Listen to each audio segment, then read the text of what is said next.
نحمده ونصلي ونسلم على رسوله الكريم اما بعد. قرآن کریم د سوره فاتحه او د 10 سپورې د مجموعي نوم دی او د سورت ته ام الكتاب او ام القرآن هي دا یو د ډېر معروف او مشهور نوم دی. ام القرآن او د ام الكتاب معنا دا چې داغه سورت د ټول قرآن کریم خلاصه ده.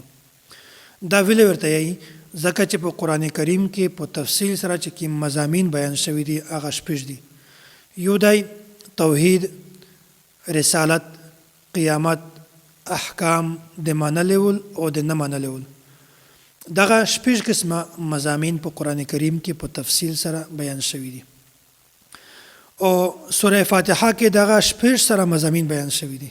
دغه ټوله دا څوره چې مضامین دي دغه ټوله خلاصه په دغه یو سورت کې د وړي کې سورت کې الله تعالی جمع کړی دي او دغه خلاصې فائدہ دادو علماء کرام ته او عوام الناس ته دغه زیاته فائدہ دو ځکه چې د هر سړي په علم کې ضروري شي چې الله تعالی په دغه صورت کې کیمه موضوع بیان کړی دي. الله تعالی په دغه سپورا کې کیمه موضوع بیان کړی دي، کیم احکامات بیان کړی دي د توحید متعلق یا مسائل یا د رسالت متعلق.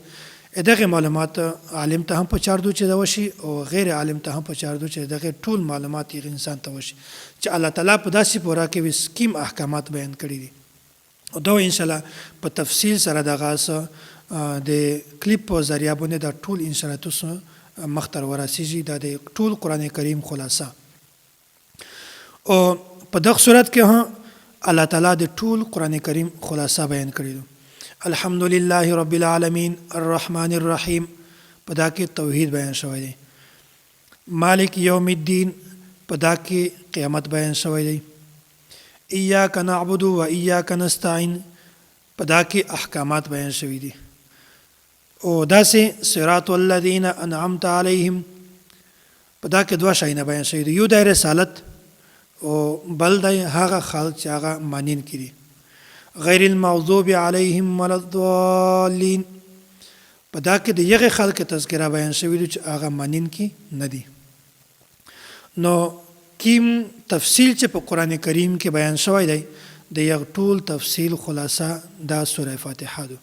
دغه د واجنه د ام الكتاب او ام القرآن دا هي او بیا هغه خلک چې هغه مانین کې دي او یغه ته په قران کریم کې یو قسم لفظ استعمال شوی دی الذين انعمت عليهم او هغه چې کیم مانین کې نه دي یغه بیا دوا قسمه دوا تفصیل دا یغه دوا قسمه دي او هغه خلک چې کیم د ضد وجنه او د سرکشي د وجنه یا د تکبر د وجنه خبره نه مانی هغه په مغضوب کې شامل دي.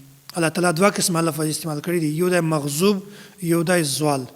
غیر المغضوب علیهم ولا الضالین نو هغه خلک چې کیم تکبر کو د ضد د وجنه د خبره نه مانی هغه په مغضوب کې شامل دي.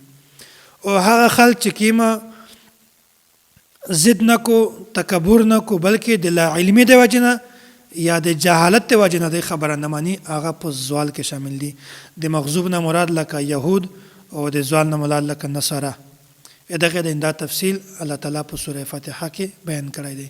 نو هغه خلق چې هغه د الله تعالی او د الله د رسول خبره مانی هغه انسان کامیاب دی او هغه خلق چې کیم د الله او د الله د رسول خبره نه مانی هغه انسان همیشه د پوره په خساره کې دی او همیشه د پوره د سړی ناکام دی.